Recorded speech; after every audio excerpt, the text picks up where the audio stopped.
Frédéric Delpech, vous êtes en direct du Palais Bourbon avec une invitée, Marion Maréchal Le Pen. Oui, Marion Maréchal Le Pen avec nous en direct de l'Assemblée. Est-ce que vous diriez ce soir, comme beaucoup de politiques français, je suis une Berlinoise? Est-ce que c'est votre cri du cœur de ce soir? Oui, je trouve que ça devient un peu facile, si vous voulez, maintenant en permanence, de rallumer les bougies qui sont encore fumantes de l'attentat précédent.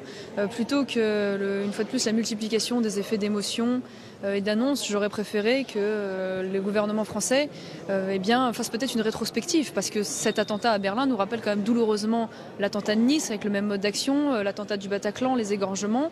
Et le constat, c'est que rien n'a été fait en termes de rupture, que ce soit sur la question des frontières, la question migratoire, qui est une question qui s'est posée en France dans ces attentats et qui continuera de se poser, ou sur la question de la propagation de l'islam radical. Donc je trouve que si vous voulez se contenter de je suis niçois, je suis parisien, je suis berlinois, les filtres Facebook, on pleure, on allume des bougies, on chante Imagine All the People, à un moment donné, c'est pas à la hauteur, je crois, des responsabilités qui sont les nôtres aujourd'hui. Ça veut dire qu'à vos yeux, ce qui apparaît être comme un attentat, en tout cas ce que disent les autorités allemandes, était prévisible? Ça paraît évident, si vous voulez, alors qu'aujourd'hui nous sommes face à une menace qui est une menace mondiale, qui est celle de l'islamisme, qu'elle a des ramifications partout, que d'ailleurs les Russes, avec la Syrie, tentent de combattre une de ces ramifications à Alep, que sont les rebelles d'Al-Qaïda, et qu'à ce titre, le laxisme total de l'Union européenne à travers sa politique migratoire a permis, notamment dans l'histoire du Bataclan, l'infiltration de terroristes qui se sont infiltrés clandestinement dans ce flux de migrants pour venir frapper la France. Et donc évidemment c'est un sujet majeur auquel aujourd'hui n'ont pas répondu véritablement nos gouvernements, en dehors évidemment des quelques mesures de sécurité au cas par cas auprès des élus locaux pour sécuriser les marchés de Noël par exemple.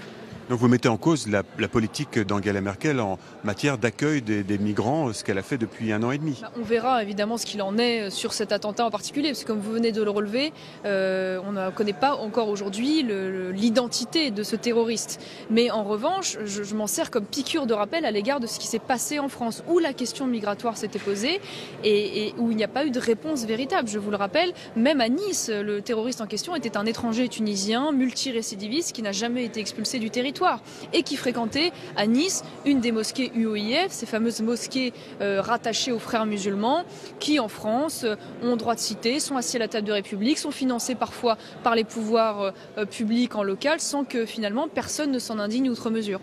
Cet après-midi à l'Assemblée, Bernard Cazeneuve, le Premier ministre, a rappelé la fermeté et la détermination du gouvernement. Vous avez approuvé ces propos ? J'aurais préféré voir de la fermeté et de la détermination, par exemple, dans la fermeture des mosquées salafistes. Nous savons qu'il y en a plus d'une centaine en France et elles n'ont pas toutes été fermées, très loin de là. J'aurais préféré cette fermeté dans l'expulsion des imams radicaux.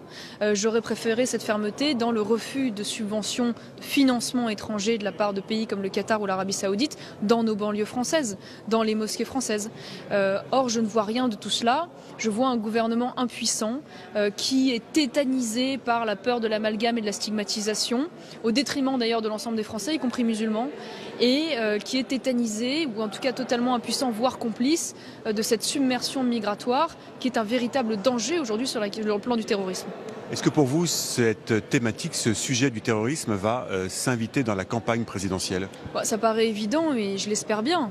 Parce que pour le coup, il y a une chose sur laquelle je rejoins Manuel Valls, c'est que c'est probablement le combat d'une génération et qu'il faudra des années pour refaire tout ce qui a été défait minutieusement par nos gouvernements, que ce soit notre appareil judiciaire, que ce soit notre appareil policier, que ce soit notre arsenal législatif, que ce soit aujourd'hui nos frontières en termes d'hommes et d'infrastructures. Tout cela, il va falloir s'atteler, je l'espère, dès 2017 pour le reconstruire en vue de se protéger de ces menaces-là, en vue aussi de reconstruire une nouvelle diplomatie qui devrait avoir une véritable alliance coalisée allant de Washington à Moscou pour enfin s'entendre sur l'essentiel, à savoir défendre nos intérêts en luttant contre toutes les ramifications islamistes, que ce soit en Syrie, que ce soit en Libye ou dans tous les pays aujourd'hui qui sont en phase de basculer. Merci Marion Maréchal Le Pen en direct avec nous de l'Assemblée nationale.